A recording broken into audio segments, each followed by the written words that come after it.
When you think of fashion in Australia, normally what springs to mind are the old khaki kecks and the hat with a cork round the brim. But things have definitely changed, and to prove this, Sydney Opera House is the venue for one of the most ambitious fashion shows ever staged. 9 top designers, including Claude Montana, Gianni Versace, Donna Karan, and our very own Bruce Oldfield and G. Muir, will be taking part in the bicentennial wool collection. With all of the intrigue and politics that goes on in the heady heights of fashion, it's quite unique that all of these names are on stage together. Here come the woman with a look in her eye, wrist on leather with flesh on the line. Words and weapons, sharpened knives, makes you wonder how the other half died. Other half died. Now, I know that you've been working for the last couple of days on this, but how long has the actual thing taken to put together? When I started, it was June '86. We first left Australia to travel overseas to meet with the different designers and explain the show and the program and the concept of the show and invite them to participate. Is this the biggest thing you've ever had to work on? It's not the biggest in terms of overall numbers, because I did the Commonwealth Games in Australia and the Olympics in Los Angeles, where in both cases we had casts of 10,000. But I didn't know the 10,000 individually and didn't have to cope with their individual problems. The experience of putting 9 international designers, 6 Australian designers, and almost 70 models together in the same place is one I don't intend to repeat.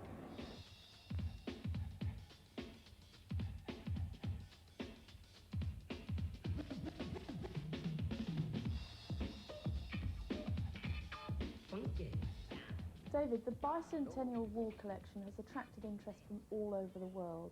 How did the idea for the fashion show come about? Well, basically, I guess it's a reflection of the immense and unashamed pride Australian wool growers have in what they've done for Australia in terms of its economic development, its social development, its political development. And we wanted to put on a party for them, and they wanted it to be something that they could be proud of, that expressed their achievement internationally, the fact that wool is a premier textile fibre. And really, the idea developed gradually about bringing some of the aristocrats, if you like, of the fashion industry to express their creations in wool, to demonstrate that superb link that wool has with elegance, with class, with style and fashion.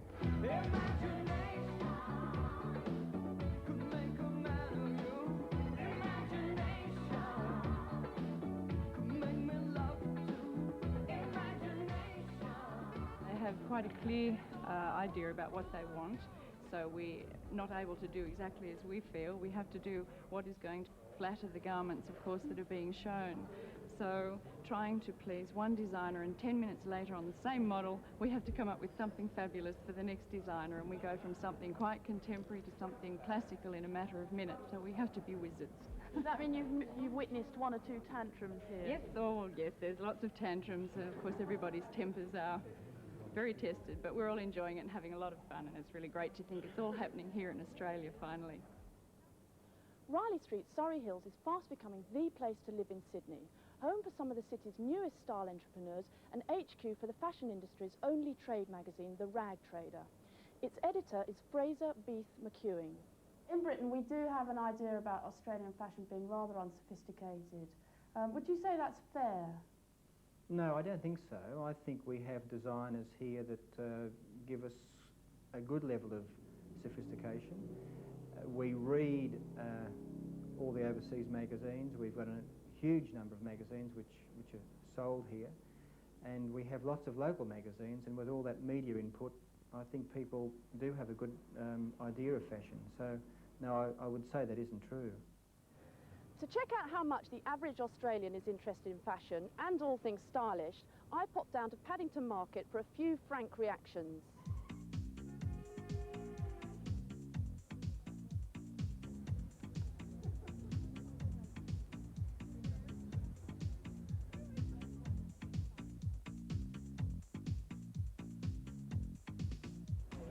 Tony, how much interest do you think Australian people take in fashion? I think 10 years ago when I started in the industry, absolutely none, especially the men. They have no idea with colour coordinating or styling. But I do believe now, more so with the American influence and the English influence, Australians are getting far more stylish. What about Australian men? What do you think about the way they present themselves? I think terrible. I think they're real slobs. I mean, if you go out into the outback, it's completely different to on the east coast. It's not the same. So out there, they'll never get into fashion. You know, it'll always be khaki shorts in the centre of Australia. Do you think it's fair, the image that, say, British people have of Australians, that they walk around in khaki shorts and I coats think and it's that? ridiculous. I really hate watching some of the British comedies and whatever when Australia's sort of the butt of everything. I once read something that said the only good thing to come out of Australia is Foster's and a prowess in vomiting. I thought that was really lovely. What about Australian designers? Have you heard of names like Wendy Heather, Adele Palmer? Sure. Well, I've just finished working with Adele Palmer in Double Bay for 5 months. She has really become quite huge. She's wholesaling now in the States. I think they're fantastic, you know, and I think they have their own individuality, which is really important. They're not copying a lot of the sort of images that are portrayed from overseas, you know, they're really individual. And a lot of them are catering towards the Australian figure, which I think is quite important. What's the Australian figure? Rounded. Do you think Australian men have started to take more of an interest in fashion? Why? I think because with mass media they're starting to look overseas more and starting to become more aware of fashion, and the cultural cringe is dying off a bit. Is there anything you wouldn't wear? A dress. Everything else? Oh yeah. I wouldn't wear a bra. Because I don't need one. No matter what's happening in fashion, most Australians like to get their clothes off, wax their board and bake, as they say. A designer label may be important in your suit, but in the land of the sun worshipper, the swimwear designer is still king.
Talk about the Barrier Reef. I've never been there. What's so special as far as inspiration goes up there? Well, it really is one of the great wonders of the world, and I spent a lot of time snorkeling and diving under the reef, and the inspiration for a lot of clothes that I make related to the summer comes from that, comes from the fish or the shells or the kind of colours that are there. So for me it starts off by doing drawings and doing paintings, and then simplifying it so it can be used on some swimwear or some bikinis or some shorts, but the source is in fact the fish or the coral itself. Do you spend all your time sort of travelling around Australia painting and getting ideas for the next group or the next project? Yeah, I mean, I'm working here now. I mean, to be at any Australian beach... This is hard work, sure, isn't it?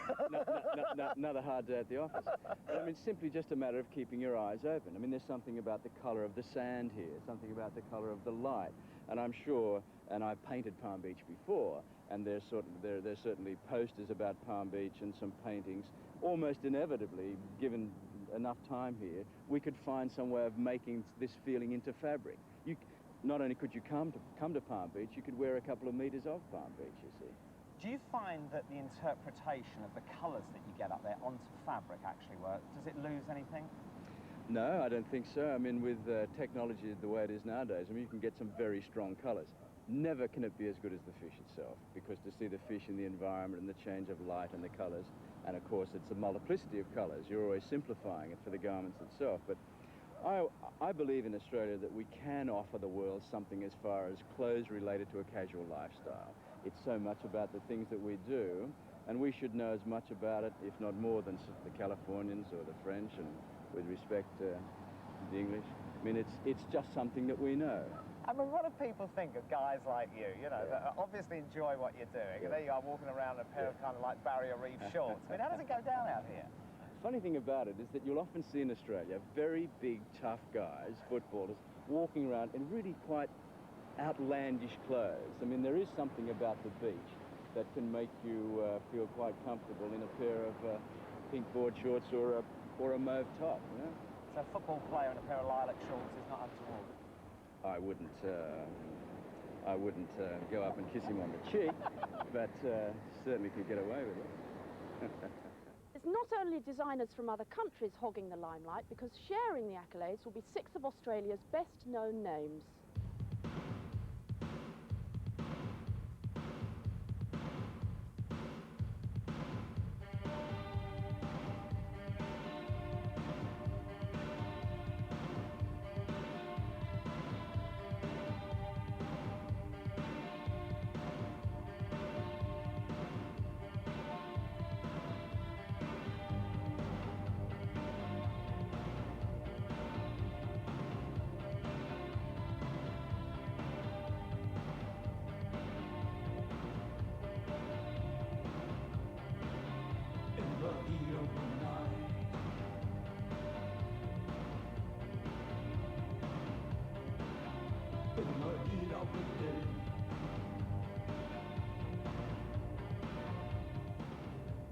There's a lot of interest being paid to the bicentennial celebrations. How important is this show to you? Well, I'm always the great cynic. I've always said, oh, well, there you go. And they've been saying bicentennial next year and what have you. On the morning of the 26th, our actual bicentennial day, I went to the beach, and then sort of like 200 years of heritage was pressing on my shoulders that I had to go and wave the flag and what have you. By the end of the night, I was practically having a teary-deary. The Kleenex were nearby. I felt quite nationalistic. What sort of clothes do you design? I mean, are you a perfect example of your collection? Yeah, I guess so. Do you design for you? Yeah, there's a little bit of brat in there, I think. And what sort of influences do you use? Well, actually, the collection we've done for the Bicentennial collection, which had to be on Australia, was the hardest collection we've ever done, because the influences I have are all Australian influences. So it's very hard to parody on something, and it's very difficult to pick the cliches out, because the cliches I've got are so vast. The most important statement of all is that I've designed them all, they're all long, and the enormous hats that I've designed are a really important part of the look itself. Earrings, gloves, and the very high stilettos. So the fact of the look is, I'd say, more body-fitted than anything as far as a statement too. And how important is a show like this to you? Well, it's enormously important because of the worldwide exposure it's getting. It's also enormous fun. And I think when you work as hard as we all do in this industry, because designing clothes is only a very small segment of what we do. And we actually run a very large business at the same time, and factory and hassles and unions and problems and so on. So to be able to do something as much fun as this puts the icing on the cake. I've designed a very special collection in terms that I have used a beautiful fabric that depicts Australia's depth of colouring, the desert colours and the opal colours. And also on that fabric I have used a lot of texturing by bubbling and draping and even corrugating it. So it's a very unusual, dramatic look. I took my inspiration from Captain Cook. Instead of going to the earthy colours of Ayers Rock, I decided to pull on history. They're all wearing lovely big Captain Cook hats, swords, beautiful jewelled jackets and high black boots. How important is a show like this to you? Oh, I think incredibly important. I think it really, we've been feeling part of the industry, but I don't think that we've been accepted as part of the world industry, and I think now we are. How much interest would you say the average Australian person takes in fashion? I think it's improving like crazy. I think the big difference now is with the Australian woman going back to work, and this is really a big difference in the last 5 years. She's now much more fashion conscious. She has to make her clothes work for her much more than she did before. She's gaining much more confidence, and she's getting much more experimental with her fashion. and that flows into the street, into the average person. Men in Australia, that's a huge breakthrough. You know, men have just discovered fashion, and that's such a growth industry. That's a really exciting one. Australian designers may be making their pitch for international fame and fortune, but this big boy is the real star of the week. Here at the Pujanook Merino Stud Farm, merino rams like this, which are worth up to £25,000 each, are very carefully bred to improve the quality of the fine wool that these very handsome fellas are famous for. This particular breed of sheep here at Pujanook is known for its length of staple, and that is from there to the tip, that is a staple. Most people think that wool is especially for cold weather and winter, don't they? They do, yeah. Why is it that the wool is able to kind of get rid of the heat? Wool's hollow inside, whereas your hair is not hollow, and therefore it's able to conduct the heat a lot better. It's actually, this sheep here, it's actually underneath here is quite cool, but up on top he's probably 100 degrees or more. That's one of the beauties of wool. Fine, this heat, it's woolly coats off time here at the Velima Sheep Station, all 6,000 acres of it. This is where the Wagga Wagga wool connection starts.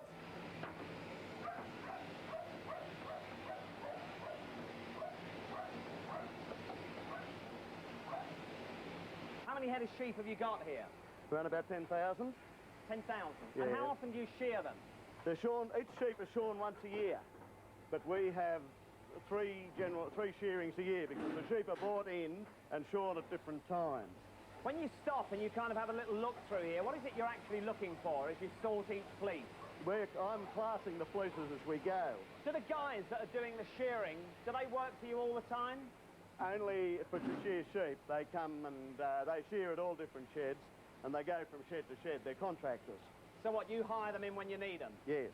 But have you known them a long time? You all seem to get on very well. Oh, yes, yes. I've known them most of my life. And how long would they be here for when they come onto your station? They'll be here for 1 to 2 weeks, generally. And how many sheep do they get through a day? Oh, they'll do between 500 and 600. Chris, you look like you were really whipping through those sheep. How long does it take to do each one? Oh, about 3 minutes. It doesn't look very comfortable for them. It's not very comfortable for us either. What about when you go out? I mean, if you really wanted to dress up, have a good time, what would you put on? Oh, stubbies and T-shirt with thongs. Some stubbies? Stubbies. What are Shorts. Stubbies? Chris, even though you're one of the most important links in the fashion industry, I mean, you're not interested in fashion, what do you think about the designers, the people that actually end up sculpting with the end product? I reckon they're overpaid. You reckon they're overpaid? Well, for what they do? Yeah, there should be more money at the beginning of the chain. What do you think about what I've got on? Would you call that fashionable? They're very spunky, actually. Very what? Spunky. What does that mean? You're winking at me. Very good. You look very nice. This is where those luxurious merino coats end up, the show floor. 20 acres of covered space housing 150,000 bales at any one time. This centre does £200 million worth of business a year. 500, 500, 450, 500, 500 easy, 2, 3, 4, 5, 6, 9, 40, 740, late guard, 27. And do you have to actually go around sniffing all this stuff? Because it's a bit smelly, isn't it? Well, you get used to it after a long time. It is smelly, but it's our livelihood. I suppose there's a lot of other nasty things to do in the world, but it's not so bad, smelling wool. But we do appraise every lot. Usually the wool buyer starts early in the morning, 6:30, 7 o'clock. He goes on to value each lot of wool, and then he puts a price to it, depending on the limits that he has from his head office. And then 1 o'clock he then attends the auction sale. The big moment has almost arrived. The designers' knees are probably knocking. Their Royal Highnesses, the Prince and Princess of Wales, are just about to arrive. And you've got the tickets, haven't you, Karen? Yeah, and do you know how much they cost on the black market? $3,000 each. That's about £1,500. I think we should go on holiday. Yeah, I think I fancy the Seychelles.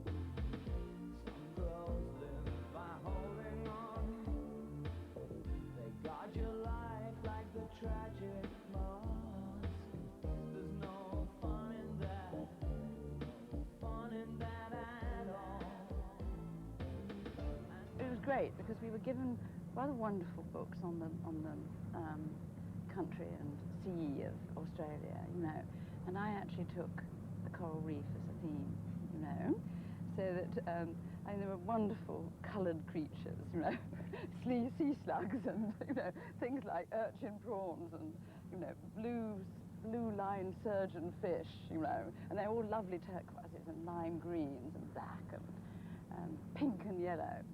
So that I've done that for once. I got lovely lambs all died in that.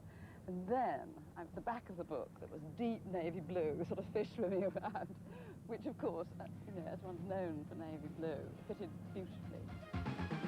I feel the night explode when we're together. Emotion overload in the heat of pleasure.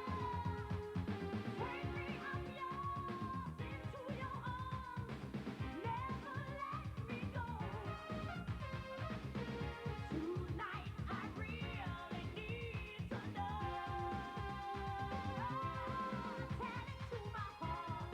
Tell me I'm the only one. Is this really love or just a game? Have you designed a special collection? Oh, absolutely. You know, I mean, this has been one of the bones of contention here because there are those who haven't, you see.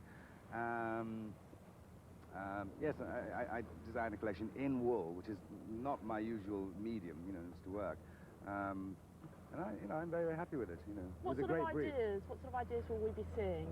Well, I took everything from an Aboriginal standpoint, and it wasn't, in fact, political. As people sort of said, "Oh my goodness, you shouldn't be doing that. It's very political."